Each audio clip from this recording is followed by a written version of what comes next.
ಬಹುಶಃ ನೀವು ಹೇಳಿದ ಹಾಗೆ ನನಗೊಂದು ನೆನಪು ಬರೋದು ಕಾರ್ನಾಡು ಸದಾಶಿವರಾಯರು. ಒಂದು ಅಗರ್ಭ ಶ್ರೀಮಂತ ಫ್ಯಾಮಿಲಿ, ಆದರೆ ಸ್ವಾತಂತ್ರ್ಯ ಹೋರಾಟಕ್ಕಾಗಿ ಅದೆಲ್ಲವನ್ನ ಕಳ್ಕೊಂಡು ಅವರ ಕೊನೆಯ ಜೀವನದಲ್ಲಿ ಪಾಪ ಅವರು ಎಷ್ಟು ಕಷ್ಟಪಡ್ತಾರೆ. ಉಡುಪಿಯಲ್ಲಿ ಒಂದು ನೀವು ಹೇಳಿದ್ರಿ ಒಂದು ಫ್ಯಾಮಿಲಿ ಇದ್ದಾರೆ, ಆ ಫ್ಯಾಮಿಲಿಯಲ್ಲಿ 11 ಜನ ಕೂಡ ಸ್ವಾತಂತ್ರ್ಯ ಹೋರಾಟಗಾರರು. ಪಂಗಾಳದ ಮನೆತನ, ಪಂಗಾಳದಲ್ಲಿ ಪಂಗಾಳ ಮನೆತನ ಅಂತ ಬರುತ್ತೆ. ತುಂಬಾ ಹೋರಾಟದಲ್ಲಿ ಭಾಗವಹಿಸಂತ ಉಡುಪಿ ಭಾಗದಲ್ಲಿ ಇದೆ. ಪ್ರದೀಪ್ ಅವರು, ಈಗ ನಮಗೆ ಒಂದಷ್ಟು ಹೆಸರು ಹೇಳಿ ನಮ್ಮ ಕರಾವಳಿಯ ಸ್ವಾತಂತ್ರ್ಯ ಹೋರಾಟಗಾರರದ್ದು, ಜನರಿಗೊಮ್ಮೆ ನೆನಪಾಗ್ಲಿ. ಬಳಕೂರು ಗಾಂಧಿರಾಮನ್ ಶೆಟ್ಟಿ ಇರ್ಬೋದು, ಬಸೂರಿನ ಗೋಪಾಲಕೃಷ್ಣ ಶೆಣೈ ಇರ್ಬೋದು, ಕಳಂಜಿ ರಾಮಕೃಷ್ಣ ಭಟ್ರ ಇರ್ಬೋದು, ಉಪ್ಪುಂದ ಗೋವಿಂದ ಕಾರವಿ ಇರ್ಬೋದು, ಹೆರಂಜಾಲ ಕುಪ್ಪೆ ಹೆಬ್ಬಾರ್ ಇರ್ಬೋದು, ಹಕ್ಲಾಡಿಯ ಮಂಕಿ ರಾಮಣ್ಣ ಇರ್ಬೋದು. ಅಕ್ಲಾಡಿ ಮಂಕಿ ರಾಮಣ್ಣ ಅಂದ್ರೆ ಈಸೂರು ದಂಗೆಯಲ್ಲಿ ಪ್ರೇರಣೆ ಆದ ವ್ಯಕ್ತಿಗಳು. ಬಹುಶಃ ರಾಮಪ್ಪಜ್ಜಿ ಸಾಲೇನಂತ ಎರ್ಮಾಳಿನವರು ಎಲ್ಲವನ್ನ ತ್ಯಾಗ ಮಾಡಿ ಬಾಂಬೆಗೆ ಹೋಗ್ತಾರೆ, ಸ್ವಾತಂತ್ರ್ಯ ಹೋರಾಟದಲ್ಲಿ ಭಾಗಿಯಾಗ್ತಾರೆ. ಅವರ ಬದುಕು ಹೇಗಿದೆ ಅಂತ ಹೇಳಿದ್ರೆ, ಅವರಿಗಾಗಿ ಸರ್ಕಾರ ಕೊಟ್ಟಂತಹ ಭೂಮಿಯನ್ನು ಕೂಡ ಬೇರೆಯವರು ಕಸಿದುಕೊಳ್ಳುವಂತಹ ಕೆಲಸ ನಡೆದಿದೆ. ಈ ಥರ ಹಲವಾರು ಸ್ವಾತಂತ್ರ್ಯ ಹೋರಾಟಗಾರರು ಎಲ್ಲವನ್ನ ತ್ಯಾಗ ಮಾಡಿ ಈ ಭೂಮಿಗೆ, ನಮ್ಮ ಮಣ್ಣಿಗೆ ಸ್ವಾತಂತ್ರ್ಯ ಸಿಗಬೇಕನ್ನುವಂತಹ ನಿಟ್ಟಿನಲ್ಲಿ ಕೆಲಸ ಮಾಡಿದಂತಹ ಹಲವರಿದ್ದಾರೆ.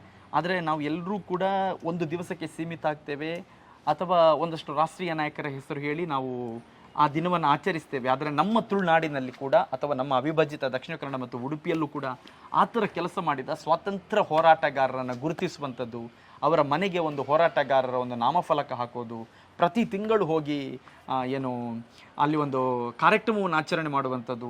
ಅಂದರೆ ಇಲ್ಲಿ ಪ್ರದೀಪ್ ಅವರು ಕೂಡ ಒಂದು ದೊಡ್ಡ ಏನು ಫ್ಯಾಮಿಲಿಯಿಂದ ಬಂದವರು, ಹಿನ್ನೆಲೆ ಆರ್ಥಿಕವಾದ ಯಾವುದು ಕೂಡ ಇಲ್ಲ, ಆದರೆ ಅವರಿಗಿರುವಂಥ ಒಂದು ಆಸಕ್ತಿ, ಅಧ್ಯಯನ ಮಾಡೋದು, ಅದನ್ನು ತಿಳ್ಕೊಳ್ಳೋದು, ಬೇರೆ ಬೇರೆ ಹಿರಿಯರಿಂದ ಮಾಹಿತಿ ಪಡ್ಕೊಳ್ಳೋದು, ಈ ಥರದೊಂದು ಕಾರ್ಯವನ್ನು ಮಾಡ್ತಾ ಇದ್ದಾರೆ. ಒಂದು ಸ್ವಾತಂತ್ರ್ಯ ಹೋರಾಟಗಾರ ಅಂತ ಹೇಳಿದಾಗ ನಮ್ಮ ರಾಷ್ಟ್ರೀಯ ಮಟ್ಟದ ಹೆಸರುಗಳು ಮಾತ್ರ ನಮ್ಮ ಕಣ್ಣು ಮುಂದೆ ಬರುತ್ತೆ. ಓಕೆ. ಆದರೆ ಸ್ಥಳೀಯ ಸ್ವಾತಂತ್ರ್ಯ ಹೋರಾಟಗಾರರ ಹೆಸರು ಕೇಳೋದು ಕೂಡ ನಮ್ಗೆ ಗೊತ್ತೇ ಇಲ್ಲ. ಆದರೆ ತಿಳಿಸುವಂತ ಕೆಲಸ ನಮ್ಮ ಬಹುದೊಡ್ಡ ಜವಾಬ್ದಾರಿ ನಮ್ಮ ಇತಿಹಾಸದ ಪಾಠದಲ್ಲೇ ಇಲ್ಲ, ಪಾಠದಲ್ಲೂ ಇಲ್ಲ, ಎಲ್ಲೂ ಸಹ ಉಲ್ಲೇಖಗಳು ಸಿಗುದಿಲ್ಲ. ಆದರೆ ಅವರಿಗೆ ಕೇಂದ್ರ ಸರ್ಕಾರ ಅಧಿಕೃತವಾದ ತಾಮ್ರಪತ್ರ ಸಿಕ್ಕಿದೆ ಅಥವಾ ಪಿಂಚಣಿ ಬಂದ ದಾಖಲೆಗಳಿದೆ, ಎಲ್ಲ ದಾಖಲೆಗಳು ಇದೆ. ಆದ್ರೂ ಅವ್ರ ಮನೆಯನ್ನ ಪರಿಚಯ ಮಾಡುವಂತ ಕೆಲಸ ಯಾರು ಮಾಡ್ತಾ ಇಲ್ಲ. ಅದಕ್ಕೋಸ್ಕರ ಒಂದು ತಂಡಗಳನ್ನು ಕಟ್ಕೊಂಡು ಅವರನ್ನ ಪರಿಚಯ ಮಾಡುವಂತ ಕೆಲಸಗಳು ಪ್ರಾರಂಭ ಮೊದಲಾಗಿ ನಾನು ಹೆಜ್ಜೆ ಇಟ್ಟಾಗ ನನ್ನೊಟ್ಟಿಗೆ ಸಾಥ್ ಕೊಡ್ಲಿಕ್ಕೆ ಹಲವಾರು ತಂಡಗಳು ನಮ್ಗೆ ಸಹಕಾರ ನೀಡ್ತಾ ಇದೆ. ಈಗ ನೀವು ಪ್ರತಿ ತಿಂಗಳು ಅಂತಹ ಒಂದೊಂದು ಮನೆಗೆ ಹೋಗ್ತೀರಾ? ಹೌದು. ಅಂದ್ರೆ ಇದುವರೆಗೂ ಯಾರು ಗುರುತಿಸದೇ ಇರುವಂತಹ ಒಂದು ಸ್ವಾತಂತ್ರ್ಯ ಹೋರಾಟಗಾರರನ್ನ ನೀವೇ ಸ್ಟಡಿ ಮಾಡ್ತೀರಾ, ಅವರ ದಾಖಲೆ ತೆಗಿತೀರಾ, ಹೇಗಿರುತ್ತೆ ಅದು ಪ್ರೊಸೀಜರ್ ಅಂತ ಹೇಳಿ? ಪ್ರಾರಂಭದಲ್ಲಿ ಈಗ ಸ್ವಾತಂತ್ರ್ಯ ಹೋರಾಟಗಾರ ಅಂತ ಹೇಳಿದಾಗ ಕೂಡಲೇ ಅವ್ರು ನಂಬಲಿಕ್ಕೆ ಹೋಗುದಿಲ್ಲ ನಾವು. ಯಾಕಂದ್ರೆ ಅವ್ರನ್ನ ಮೊದಲಾಗಿ ಒಂದು ಪಟ್ಟಿ ಮಾಡ್ತೀವಿ. ಪಟ್ಟಿ ಮಾಡಿದಾಗ ಅವ್ರ ಹೆಸರುಗಳನ್ನು ಉದಾಹರಣೆ ಇಂಥ ಬಸ್ಸಿನಲ್ಲಿ ಒಬ್ರು ಇದ್ರು ಅಂತ ಹೇಳಿದ್ರೆ ಅವ್ರದ್ದು ಏನ್ ದಾಖಲೆಗಳಿದೆ ಆ ದಾಖಲೆಗಳನ್ನ ಚೆಕ್ ಮಾಡ್ಲಿಕ್ಕೆ ಹೋಗ್ತೀವಿ. ಸರ್ಕಾರದ ಅಧಿಕೃತ ಕೊಟ್ಟಿರುವ ದಾಖಲೆಗಳಿದೆ. ಪಿಂಚಣಿ ಅಂದ್ರೆ ಅವರ ಮಿಸ್ಸಸ್ಸಿಗೆ ಪಿಂಚಣಿ ಬಂದಿರೋ ದಾಖಲೆ ಇರುತ್ತೆ. ಇಲ್ಲಾಂದ್ರೆ ಅವರಿಗೆ ಕೇಂದ್ರ ಸರ್ಕಾರ ಪ್ರಧಾನಮಂತ್ರಿಯಿಂದ ಅಧಿಕೃತವಾದ ತಾಮ್ರಪತ್ರ ಸಿಕ್ಕಿರುತ್ತೆ, ಅಥವಾ ಭೂಮಿ ದಾನಗಳನ್ನ ಅವ್ರಿಗೆ ಕೊಟ್ಟಿರ್ತಾರೆ. ಇಂಥ ಅನೇಕ ದಾಖಲೆಗಳು ಸ್ವಾತಂತ್ರ್ಯ ಹೋರಾಟಗಾರ ಅಂತ ಹೇಳಲಿಕ್ಕೆ ದಾಖಲೆ ಸಿಗುತ್ತೆ. ಇಲ್ಲ ಅವರು ಸ್ವಾತಂತ್ರ್ಯ ಹೋರಾಟಗಾರರೇ ಆದ್ರೂ ಸಹ ಮತ್ತೆ ಯಾವ್ದು ದಾಖಲೆಗಳಿಲ್ಲ ಅಂತ ಹೇಳಿದ್ರೆ ಅಲ್ಲಿಯ ಸ್ಥಳೀಯ ಸಂಶೋಧಕರು ಇರ್ತಾರೆ. ಈಗ ಇಲ್ಲಿ ಉಡುಪಿ ಭಾಗಕ್ಕೆ ಬಂದಾಗ ಮುರುಗೇಶ್ ಇರ್ತಾರೆ, ಕುಂದಾಪುರ ಭಾಗಕ್ಕೆ ಬಂದ್ರೆ ಡಾಕ್ಟರ್ ಕಿಶೋರ್ ಕುಮಾರ್ ಶೆಟ್ಟಿ ಅಂತ ಇರ್ತಾರೆ, ಬೈಂದೂರು ಕ್ಷೇತ್ರಕ್ಕೆ ಬಂದಾಗ ಉಪ್ಪುಂದ ಚಂದ್ರಶೇಖರ್ ಹೊಡ್ರು ಅಂತ ಸಂಶೋಧಕರು ಇರ್ತಾರೆ. ಅಂತ ಅವರಿಂದ ದೃಢೀಕರಣ ಮಾಡ್ಕೊಂಡಾಗ ನಮಗೆ ಸ್ವಾತಂತ್ರ್ಯ ಹೋರಾಟಗಾರ ಅಂತ ಅಧಿಕೃತವಾಗಿ ದಾಖಲೆ ಸಿಗುತ್ತೆ. ಅದ್ರ ನಂತರದಲ್ಲಿ ಮುಂದಿನ ಸ್ಟೆಪ್ಗಳನ್ನು ನಾವು ಇಡುವಂತ ಕೆಲಸಗಳನ್ನು ಮಾಡ್ತಾ ಇದ್ವಿ. ಆ ನಂತರ ಏನ್ ಮಾಡ್ತೀರಿ? ಅವರನ್ನ ಗುರುತಿಸಿ ಅವರ ಮನೆಗೆ ಒಂದು ನಾಮಫಲಕ, ಇದು ಸ್ವಾತಂತ್ರ್ಯ ಹೋರಾಟಗಾರರ ಮನೆ ಅಂತ ಹೇಳಿ. ಆ ನಂತರ ಖಾದಿಯಲ್ಲೇ ತಯಾರಿಸಿದ ಧ್ವಜವನ್ನ ಅವರ ಮನೆಗೆ ತೆಗೆದುಕೊಂಡು ಹೋಗ್ತೀರಾ? ಹೌದು. ಅಲ್ಲಿ ಧ್ವಜಕ್ಕೆ ಗೌರವ ಸಲ್ಲಿಸೋದು ಮತ್ತೆ ಏನೆಲ್ಲ ಪ್ರೋಗ್ರಾಮ್ ಇರುತ್ತೆ?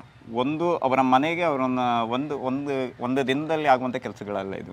ಒಂದು ಸಲ ಅವ್ರ ಮನೆ ಭೇಟಿ ಮಾಡ್ಬೇಕು, ಅವ್ರ ಮನೆಗೆ ತಾಮ್ರಪತ್ರ ಚೆಕ್ ಮಾಡ್ತೀವಿ, ಬೇರೆ ಎಲ್ಲ ದಾಖಲೆ ಚೆಕ್ ಮಾಡಿದಾಗ ಅವ್ರ ಸ್ವಾತಂತ್ರ್ಯ ಹೋರಾಟಗಾರನ ದಾಖಲೆ ಸಿಗುತ್ತೆ. ನಂತರದಲ್ಲಿ ಅವರ ಮನೆಯಲ್ಲಿ ಒಪ್ಪಿಗೆ ತಕೊಂಡು ಸ್ವಾತಂತ್ರ್ಯ ಹೋರಾಟಗಾರ ಮನೆ ಅಂತ ನೇಮ್ ಬೋರ್ಡ್ ಹಾಕಬೇಕು ಅಂತ ವಿಚಾರಗಳನ್ನು ಕೊಡ್ತೀವಿ. ಒಂದು ಸ್ವಾತಂತ್ರ್ಯ ಹೋರಾಟ ಅಂದ್ರೆ ಒಂದು ಅಹಿಂಸಾ ಮಾರ್ಗದ ಒಂದೇ ವಿಚಾರಗಳಲ್ಲ, ಕ್ರಾಂತಿಯ ವಿಚಾರಗಳು ಭಾಗವಹಿಸ್ತಾರೆ. ಆ ಉದ್ದೇಶಕ್ಕೋಸ್ಕರ ಇಬ್ಬರನ್ನು ಸೇರಿಸುವಂತ ಕಾನ್ಸೆಪ್ಟ್ ಈ ಕಾರ್ಯಕ್ರಮದಲ್ಲಿ ಇದೆ. ಒಂದ್ ಕಡೆ ಗಾಂಧೀಜಿಯನ್ನು ತೋರಿಸ್ತೀವಿ, ಒಂದ್ ಕಡೆ ನೇತಾಜಿಯನ್ನು ತೋರಿಸ್ತೀವಿ, ಮತ್ತೊಂದ್ ಕಡೆ ಇವರು ಸ್ವಾತಂತ್ರ್ಯ ಹೋರಾಟಗಾರ, ಸ್ಥಳೀಯ ಸ್ವಾತಂತ್ರ್ಯ ಹೋರಾಟಗಾರರು ಅವ್ರ ಹೆಸರುಗಳನ್ನು ತೋರಿಸಿ ಅವ್ರ ಮನೆಗೆ ನೇಮ್ ಬೋರ್ಡ್ ಹಾಕಂತ ಕೆಲಸಗಳನ್ನು ಮಾಡಿದ್ವಿ. ಕಾರ್ಯಕ್ರಮದ ಹೇಗಿರುತ್ತೆ ಅಂದ್ರೆ ಪ್ರಾರಂಭದಲ್ಲಿ ರಾಷ್ಟ್ರಧ್ವಜಕ್ಕೆ ಪುಷ್ಪಾರ್ಚನೆ, ನಮ್ಮ ಯಾವ ಸೇವೆಗಳಿದ್ರು ಭಾರತ ಮಾತೆಯ ಪಾದಕ್ಕೆ ಅರ್ಪಣೆ ಆಗ್ಬೇಕಂತ ಉದ್ದೇಶಕ್ಕೋಸ್ಕರ ಅಲ್ಲಿಂದ ರಾಷ್ಟ್ರದ ಪುಷ್ಪಾರ್ಚನೆ ಆಗುತ್ತೆ. ನಂತರದಲ್ಲಿ ಅವರ ನಾಮಫಲಕ ಅನಾವರಣ ಆಗುತ್ತೆ. ನಾಮಫಲಕ ಅನಾವರಣ ಆದ ನಂತರ ಅವರಿಗೆ ಸ್ವಾಗತವಾಗಿ ಗುಲಾಬಿ ಕೊಡುವಂತ ವಿದೇಶಿ ಸಿಸ್ಟಮ್ಗಳು ನಮ್ಮಲ್ಲಿಲ್ಲ. ವಿಳ್ಯದಲ್ಲಿ ಅಡಿಕೆ ಕೊಡುವಂಥದ್ದು, ಅಂದ್ರೆ ಈ ಭಾಗದ ಕರಾವಳಿ ಭಾಗದ ವೀಳ್ಯದೆಲೆ ಅಡಿಕೆ ಕೊಡುವಂಥ ಸಿಸ್ಟಮು ನಾವು ಮಾಡಿದ್ವಿ. ಓಕೆ. ಅದ್ರ ನಂತರ ವಿಚಾರಗಳನ್ನು ಹಂಚ್ಕೊಳ್ತಾರೆ. ಧನ್ಯವಾದ ಆಗುತ್ತೆ. ರಾಷ್ಟ್ರಗೀತೆ ಅಭಿಯಾನದೊಂದಿಗೆ ಅಂದರೆ ಆ ಧ್ವಜದ ಎದುರುಗಡೆ ನಿಂತು ಒಂದು ರಾಷ್ಟ್ರಗೀತೆ ಆಡಬೇಕು. ರಾಷ್ಟ್ರಗೀತದ ಅಭಿಯಾನದೊಂದಿಗೆ ಭಕ್ತಿಪೂರ್ವಕವಾಗಿ ಗೌರವ ಸಲ್ಲಿಸಬೇಕು ಅಂತ ಈ ಕಾನ್ಸೆಪ್ಟಿನಲ್ಲಿ ಪ್ಲಾನಿಂಗ್ ಹಾಕಿದ್ವಿ. ಎಸ್, ಅಂದ್ರೆ ಈಗ ನಿಮ್ಮದು ಇದು ಪ್ರತಿ ತಿಂಗಳಿಗೆ ಒಂದೊಂದು ಕಾರ್ಯಕ್ರಮ. ಹೌದು. ಸ್ವಾತಂತ್ರ್ಯೋತ್ಸವವನ್ನು ಪ್ರತಿ ತಿಂಗಳು ನಾವು ಆಚರಿಸಬೇಕು. ಅದರಲ್ಲಿ ಪ್ರಮುಖವಾಗಿ ನಮ್ಮ ತುಳುನಾಡು ಅಥವಾ ಅವಿಭಜಿತ ದಕ್ಷಿಣ ಕನ್ನಡ ಮತ್ತು ಉಡುಪಿ ಜಿಲ್ಲೆಯ ನಮ್ಮ ಸ್ಥಳೀಯ ಹೋರಾಟಗಾರರನ್ನ ಗುರುತಿಸುವಂತ ಒಂದು ಕಾಯಕ. ಬಹುಶಃ ನಾವು ಇಲ್ಲಿ ಪ್ರದೀಪ್ ಅವರ ನಂಬರ್ ಕೊಡ್ತೇವೆ. ನಮ್ಮ ಅಂದ್ರೆ ದಕ್ಷಿಣ ಕನ್ನಡದ ಯಾವುದಾದ್ರೂ ಭಾಗದಲ್ಲಿ ನಿಮಗೆ ಯಾರಾದ್ರೂ ಆ ಥರದೊಂದು ಸ್ವಾತಂತ್ರ್ಯ ಹೋರಾಟಗಾರರು ಇದ್ರು ಅಂತ ಗೊತ್ತಿದ್ರೆ ನೀವು ಕೂಡ ಇವರಿಗೆ ಮಾಹಿತಿಯನ್ನು ಕೊಡುವಂತ ಕೆಲಸ ಮಾಡಬಹುದು. ಒಟ್ಟು ನಿಮ್ಮ ಉದ್ದೇಶ ನಮ್ಮ ಸಮಗ್ರವಾಗಿ ದಾಖಲೀಕರಣ ಆಗಿ ಒಂದು ಮಂಗಳೂರು ಮತ್ತು ಉಡುಪಿ ಕ್ಷೇತ್ರದ ಸ್ವತಂತ್ರ ಹೋರಾಟ ಲಿಸ್ಟ್ಗಳು ಒಂದು ಕಡೆ ಸಿಗಬೇಕು ಅಂತ. ಓಕೆ, ಒಂದೇ ಕಡೆ ಸಿಗಬೇಕು ಅಂತ. ಈ ಪ್ರೊಸೆಸ್ಗಳ ಇನ್ನು ವಿಸ್ತಾರವಾದ ವಿಚಾರಗಳು ಯಾಕಂದ್ರೆ ಮುಂದುವರಿಸ್ಕೊಂಡು ಹೋಗ್ತಾ ಇರೋದು. ಆಲ್ರೆಡಿ ಒಂದು ಪುಸ್ತಕ ಮಾಡಿದ್ವಿ. ಹೊಂಬೆಳಕು ಇದು ಸ್ವಾತಂತ್ರ್ಯದ ಹಣದ ಸಂಪುಟ ಒಂದಾಗಿದೆ. 2ನೇ ಹಂತದಲ್ಲಿ ರೆಡಿ ಆಗ್ತಾ ಇದೆ ಈಗ. ಓಕೆ, ಈಗ 1ನೇ ಪುಸ್ತಕದಲ್ಲಿ ಅಂದ್ರೆ ಸ್ಟಾರ್ಟ್ ಮಾಡಿದ್ರಲ್ಲಿ ಎಷ್ಟು ಜನರದ್ದು? 31 ಜನರ ಲೇಖನಗಳು, 31 ಸ್ವಾತಂತ್ರ್ಯ ಹೋರಾಟಗಾರರ ದಾಖಲೀಕರಣ ಆಗಿದೆ. ಓಕೆ, ಹಾಗೆ ಇನ್ನು ನಿರಂತರವಾಗಿ ಆಗಬೇಕು. ಅದು ಸಂಪೂರ್ಣವಾದ ದಾಖಲೆಗಳ ಒಂದು ಕಡೆ ಈಗ ಒಂದು ಸ್ವತಂತ್ರ ಹೋರಾಟದ ವಾಲ್ಯೂಮ್ ರೀತಿ ಬರಬೇಕು ಅಂತ ಒಂದು ಚಿಂತನೆಗಳಿದೆ. ವಾಲ್ಯೂಮ್ ಅಂದರೆ ಈಗ ಶಾಸನ ಕಲ್ಲಿನ ವಿಚಾರ ಬಗ್ಗೆ ಆದರೆ ಒಂದು ಇನ್ಸ್ಕ್ರಿಪ್ಷನ್ ವಾಲ್ಯೂಮ್ ಅಂತ ಬರುತ್ತೆ.